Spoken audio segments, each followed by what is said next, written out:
It's Rosie from Sam's Detail here, and I'm going to show you this product, Tyre Shine.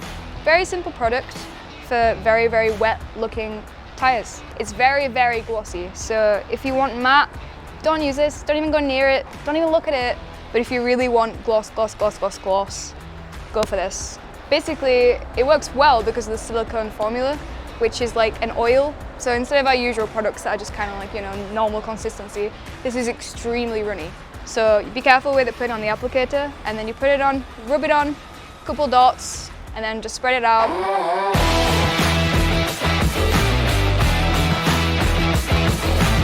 Also, if you want it to last longer, I'd say the maximum length this can last is about 2 to 3 weeks. I would use a tyre dressing stripper before this, and then apply it, and that will give it like the maximum longevity.